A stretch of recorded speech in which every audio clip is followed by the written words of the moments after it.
Well, you can tell everybody. Yeah, you can tell everybody. Go ahead and tell everybody. I'm the man, I'm the man, I'm the man. Yes, I am, yes, I am, yes, I am. I'm the man, I'm the man, I'm the man. Hello there, coaches. Welcome back to Big Drool the World.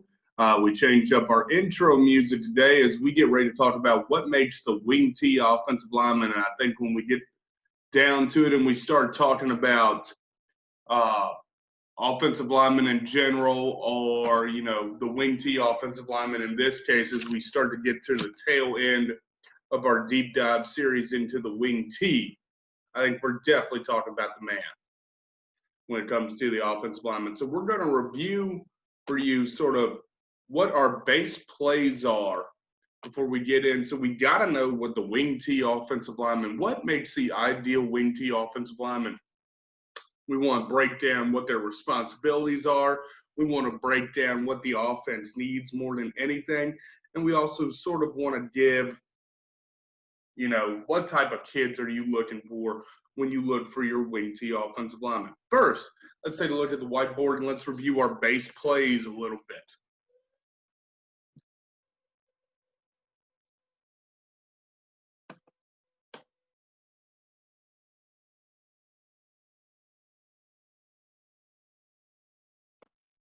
All right, if we go on back and we take a look at our base plays that we reviewed in the Wing-T to start, okay, remember when we opened up the series, we opened up with belly,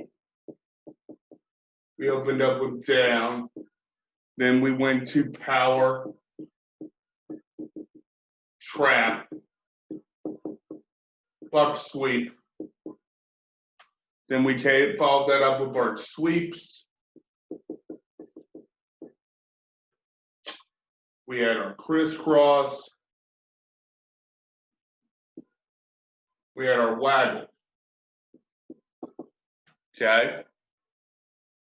So just sort of going back over, and I think you should go ahead and take a look at my other videos in the series. You need to check our Wing-T deep dive playlist on YouTube under our channel if you want to get a deeper dive into what each of these individual plays are. But we're going to go back, sort of draw sort of a base representation of each on the board. So remember when we talked about belly,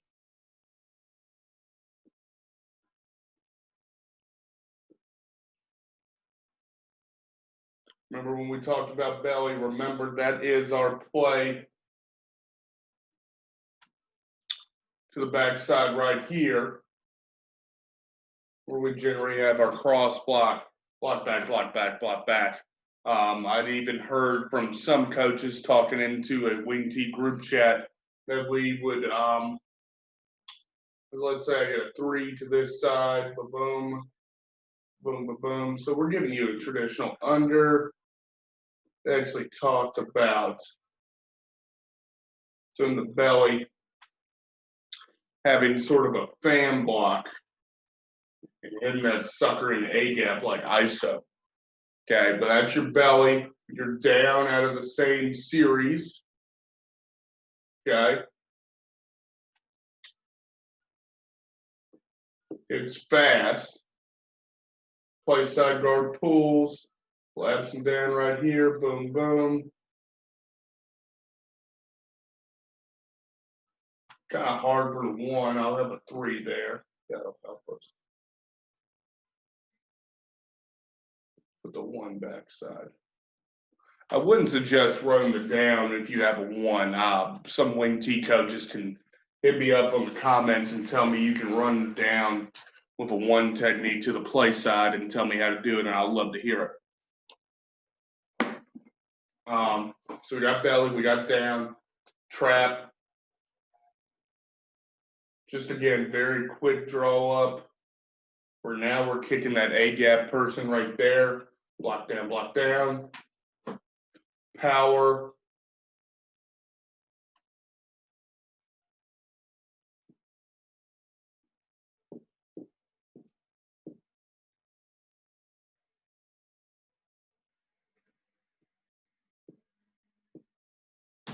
Right there.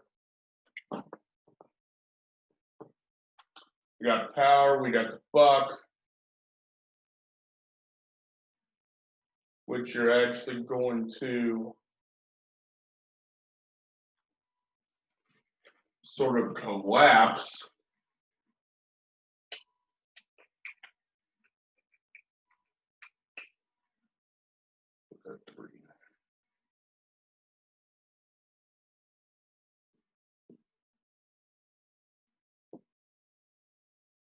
You sort of collapse your wing back right there.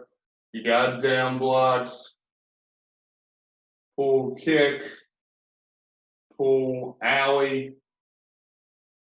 I actually liked it more where we're kicking instead of the end, where we're kicking the corner and then alleying out here. So you can sort of have that down block there by the tight end with your buck. And then you get to your sweeps where you can have the reach block versus the crack exchange. Remember where we're all sort of going on parade, stepping with hard right foot if we got a right sweep here. I preferred the crack exchange. So like if we want pull, play side guard, crack right here, then we're pinning and pulling and cracking with the outside receiver if we have an outside receiver there. Okay. We went through crisscross with the counter action with the backside guard and tight end. We went through waggle, okay? So we talked about each of those plays. So what's required on each of those plays? I think we got to get into it position by position, okay? The offense, I'll get my camera set up a little bit better. The offense is a very cool offense because I don't think you need big road graders at all 5 offensive line positions to be successful in it. In fact, I think in a certain extent, if you go for size and strength and get yourself a slow-footed offensive lineman at a certain position, I don't know if you really want that. Okay, the position itself sort of lends itself to more mobile cats, in my opinion, just with the amount of pulling, the angles, the down blocking. I don't think you need the big, powerful offensive lineman, but, you know, I think the guys you think about playing offensive line back in the early days of the Wing-T and heck, if we go back to the early 2000s and late 90s, those types of offensive linemen, I don't think you need in a modern day Wing-T offense. I think it's a lot more dependent upon quick guys. We're going to go through position by position. First position, I think you got to start at as center. I played center in an I formation offense primarily that ran Wing-T plays out of the gun and the I. I was an all-district center at 6'1", 6'2", 190 pounds. By my senior year, I was able to get up and play like 230, 240, and that was really heavy for me. But what did I need to do? What made me good was I was smart. I could tell you what was going on. I was adaptable to the offense. For you Wing-T guys who want to make the transition to pistol, you probably want to go to a guy who's able to think on his feet and snap out of the gun, obviously. A lot of time, you're got to be quick with that down block. And what I mean by quick with that down block, we'll go to the whiteboard here in a minute, but you got so many times that blocker is pulling. Your backside guard is pulling, and you're having to block back on a one technique, or you're having to make sure that you have the angle. So let's go and take a look at what I'm talking about, okay? So we're just going to draw on big 3 right there. We'll say play side's going to the right. We're having to pull back here, okay? What's this center having to do? This center, okay, a lot of people think this is an easy block. He's got the angle and everything, okay? Play this spot. I'm going to tell you right now, you have to adjust based on certain actions. I always like to tell my guys, you want to get your head across, okay? I have to keep that one technique from trailing. When I say get my head across, I've said this probably before when I was talking about reach blocking. I like to keep my head away from the ball carrier. In this case, I like to keep my head between the defender and the ball carrier. In this case right here, I want to keep my head between the pulling guard and the defender. So I want to get my body across. This is where I'm a big fan of shoulder blocking, and I'll talk about shoulder blocking versus hand blocking in certain situations in a minute. So I'm wanting to step flat right here, okay? That first step has got to be flat as all get out because you know that one technique is coming hard. If you take even a little vertical 6-inch step right there, my opinion, you're going to lose your angle.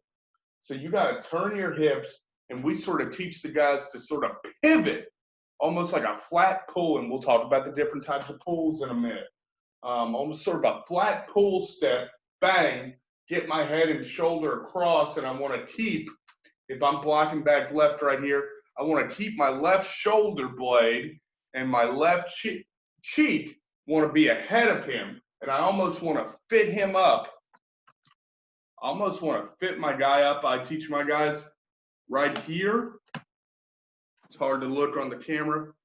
I want to fit right here, so I'm hitting him with the sort of meat right there, my collarbone, my right arm, my right shoulder. We used to teach our guys back when I was playing in, the bastardized Wing-T version.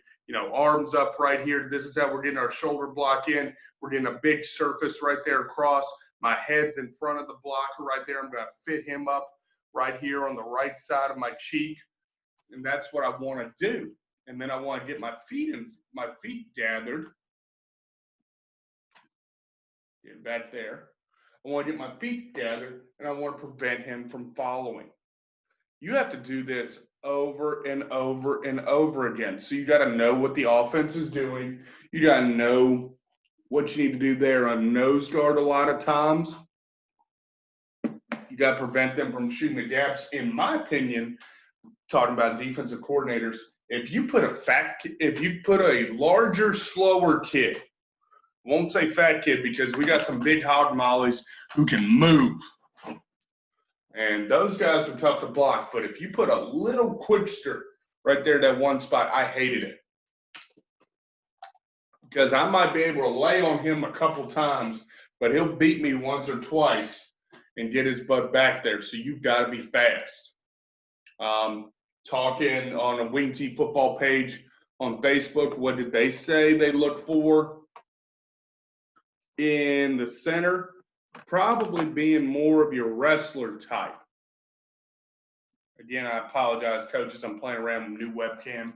Should be giving you all a clearer view. But they say basically you want to look for a wrestling type. Okay, and I think that sort of goes without saying. You want a guy who's quick on his feet. You want a guy who's sturdy. You don't need a really big guy who isn't able to move necessarily. He's got to be smart, got to be able to think on his feet. We move to the guards position. What's this offense all about? Pulling, okay? And not only are you pulling, you're doing multiple kinds of pulls, okay? For example, all right, I'm going to talk, you can call them what you want. There's a flat step pull. There's bucket step pulls. There's pulls where I prefer shoulder blocking. There's pulls where I prefer that we get our hands in on the action. We talked about sweep and the crack exchange. I'm going to put it this way. Crack exchange where I'm coming out here on the defensive back, okay? So for me, I'm teaching that guard, he's got to be able to shift his weight back, take a bucket step back, okay? I almost want to take a left foot step back here, gather, and now I'm using my hands to sort of play like a basketball player, okay? I want to get my body out in front of him. That's a completely different pull than what I teach my guys on power. Here, I'm going back to what I talked about with the center. We're sort of rotating. I talk about squishing the bug. I'm going to try to demo right quick for you what I'm talking about. We played around with the webcam. Playing around with the webcam, I don't know if we can really get it justice I want to get this demo to you. We're going to have to do some on the field drills, and we'll get into it when we get into more to pull. But I teach my guys, you're almost going to rotate your whole body. Like if I'm going to pull right, like our play on the whiteboard shows, I'm going to use my right arm to sort of torque my body around. I teach them, you know, I'm sort of throwing my right arm to torque my body around, flip my hips, so my hips are now pointing down the line of scrimmage, okay? No longer am I facing perpendicular to the line of scrimmage. I'm now parallel to the line of scrimmage, all right? For you guys who don't understand, I'm a history teacher who has to teach math, so I know big words. So now I want to flip my hips from facing here. I've rotated my whole body 90 degrees. Flip my hips, and now I'm flat down the line of scrimmage, okay? And I'm staying low. I love the shoulder block here. So where I talk to you about the center or the guard coming here to get the corner, you want to have your hands out. You want to hand block him. Here, I want to find the thigh boards. I want to find the inside thigh boards of that defensive end, and I want to, again, put my, like I talked about on the center with this reach block or this back block right here, you want to put your shoulder at his thigh boards. Pull right, trap right shoulder. I'm going to fit him up with my right cheek fitting to the inside of him right here. So that way my left shoulder and my head are in between him and where the ball carrier needs to go inside. So you have to do that, and then you also, in a certain sense, have to be quick enough to execute the back block for a similar back block if they're going to your play side. So you got to be able to execute and know your two different kinds of pulls. You got to be able to know, you know, when it's a quick pull versus when it's a hand pull. Sometimes you're out there on an island playing with a corner or you're wrapping and logging. Okay, we'll go back to the log, okay? Let's say we run buck. So my first guy is going to be kicking, my second guy is going to be logging. So again, now it's sort of, we have to have our head on the swivel to be an athlete and turn our body upfield and get our hands on the linebacker. Again, now you're using that block that we talked about with the corner.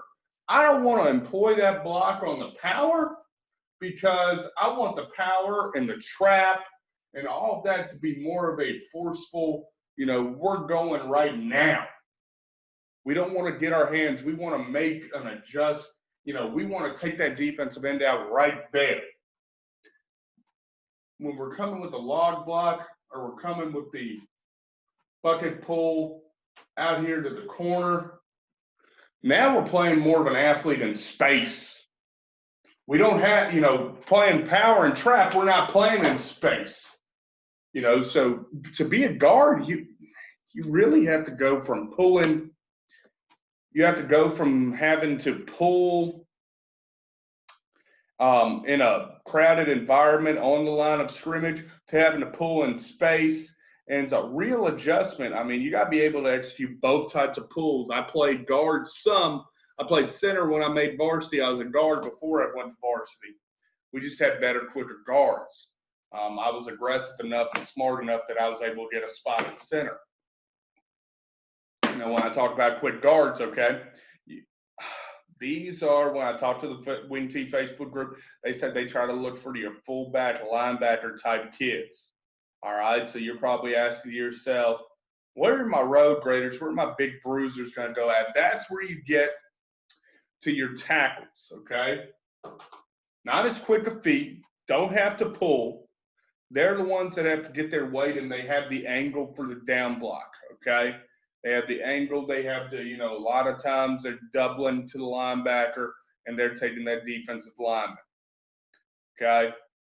Bigger road graders have to be smart, have to be more of your traditional offensive lineman is what we see there at the offensive tackle position. So I think if you have a true offensive lineman. Now, what's this Wing-T do? And I'm going to talk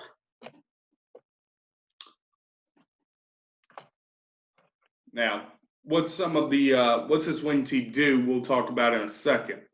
I want to talk for 1 minute here, sort of tenets that are specific to the Wing-T that we have to talk about. Let's talk about stance for a minute. What does the Wing-T employ itself in? It is a downhill running offense, okay? We're hitting plays fast. We're hitting plays hard.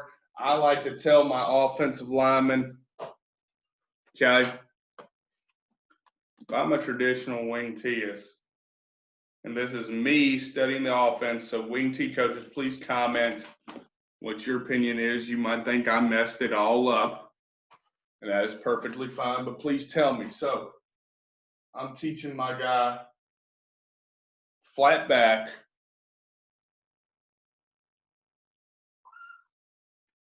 and again, forgive me here because this is a bad drawing, and I want to get out on the field so bad as we play around with technology. I'm teaching him flat back, hand out, knees bent. We're ready to fire off. It's very close to a defensive line stance, to a defensive lineman stance. So when we think about it, okay, number one, you're talking about difference in a 3-point stance versus a 2-point stance for a lot of traditional, like if we're talking spread zone. Okay, I like my guys almost to be up, waist isn't bent. I like a little stagger. I'll talk more about the stagger later. Waist isn't bent, heads up. And I'm ready to go here with my zone steps. Wing-T, I'm down in my 3-point stance. My back has to be more flat than this. I'm a little less flexible, but I'm getting off the ball right now. Okay, that's the big difference between the zone offense. I'm getting off the ball right now. Getting this back over here at the computer. I'm getting the ball off the ball right now, downhill. Go, go, go, go. And I mean, as an offensive line coach, y'all know we work stance and start every day. But I think with Wing-T, you're getting off low and hard. That's where that shoulder blocking comes in. I love shoulder blocking to a certain extent. I talked about it in the down block. I talked about it in pulls. What are we doing with our shoulder? For us, we were taught in the offense to keep the elbow up, create the bigger surface right here, and that's going to go at the thigh boards. I still think that can apply to a lot of offenses today, especially ones with the kick-out pull that you see on power and trap. Hands, I think, I'm teaching my guy on the hands block, at least I teach them, we're going to get my hips to their hips on certain plays. That's where I like on my pulls to have the ability to go hands block out in space. Or if I'm getting up to the next second level, I like the tradition of hands blocking there. Shoulder blocking, though, man, it gives you really benefits when it comes to neutralizing maybe a size disadvantage. You're hitting that guy low and at his hips, his thigh boards. You're getting down and dirty a little bit there, okay? Trying to use your leverage, use your pad height against him. And that's, one of the things I love about the Wing-T offense. Now, talking about what I look for in a Wing-T offensive lineman. Okay, I'm going to tell a little story here. So back,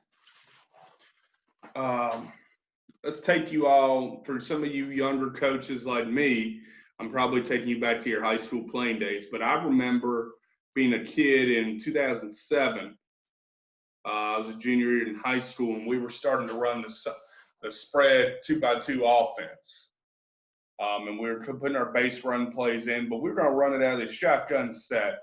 And one of the benefits of the spread offense was you could play with smaller offensive linemen now. Your traditional tight ends were now becoming your tackles. Your traditional fullbacks were now becoming your guards. And then you had a center. And, a lot of smaller schools, I remember back in the day, went to the spread.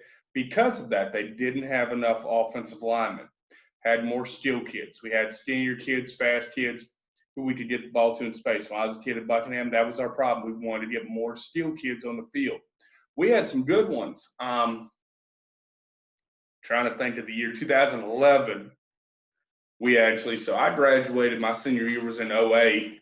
And then by the time 2010, I'll correct myself, 2010 rolled around. Running back went and played at Virginia Tech. Quarterback went and started at Virginia State.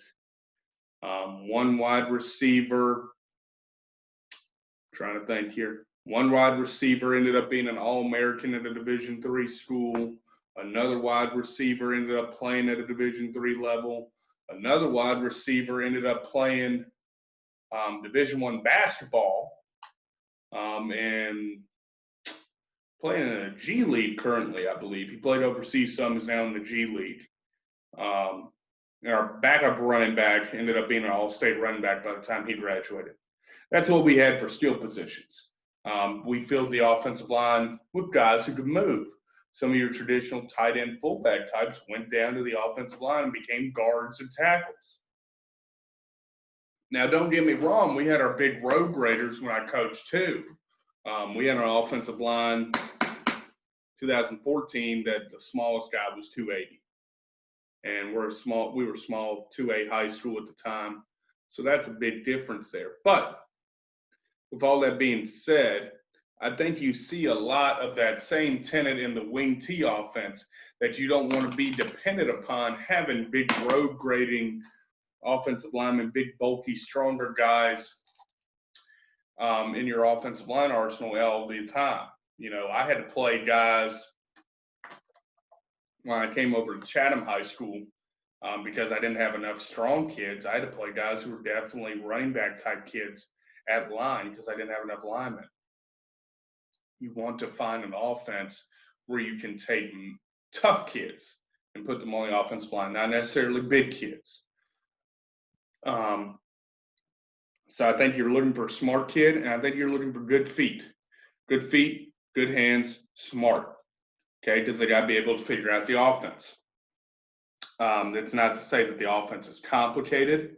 I think the offense is very simplistic when it comes to the offensive line, which is why it makes it work well. All the plays kind of work together, flow together well, and I think that's why you see the Wing-T offense be so successful. In the long run, I think when you go back to your position, what are you looking at? Your center. I want to be a smart kid. I want to be a wrestler type kid. I got by playing center, I think, because I could do the movements necessary. I was one of those guys that was a little too slow to be a skill guy, a little too small to be a traditional offensive lineman. I knew what everybody on the offense had to do. And I think, you know, your center benefits being sort of that leadership on the offensive line. Doesn't have to be, but it benefits you. That's just sort of what I've seen in the past. Your guards, that's where your fullback wrestler type guys come into, your fullback linebacker type guys. I like your wrestler type guy with the quick feet, quick hands to be at center, basically for that down block. Your tackles, that's where you can put more of your true offensive linemen at, or your traditional offensive linemen. I definitely think when you're coming into this, you'll probably find more Wing-T offensive linemen in your wrestling room than anything. If you got a wrestling team in the school, you know, get on your guys who, you know, are wrestling in the heavyweight, who are wrestling in the 220, who are wrestling in, you know, 190s. You know, I'm trying to come up with wrestling classes off the top of my head. We didn't have wrestling when I went to school. But, you know, I think you can get guys, even your 185s, depending on what league you're playing in, shoot, you could go lower. Just, you know, if you get a tough, gritty kid in there at that, especially that center and guards positions, I think you'll be all right. That's just me looking at the offense. Wing-T offensive line coaches, comment in the bottom. Tell me what you think. We have one more episode in our deep dive into the Wing-T. We're going to talk about how you can sort of modernize the Wing-T offense, how I did it some with our offense at Chatham High School, and how I think you can have fun, and how I would try to toy around with it now. So it's not going to be a sort of a deep dive into the Wing-T as you've seen in the past where we break down each play, but it'll be fun. Take a look at it, see how the Wing-T offense is modernized, see how you can modernize and make it yours because it's a good offense.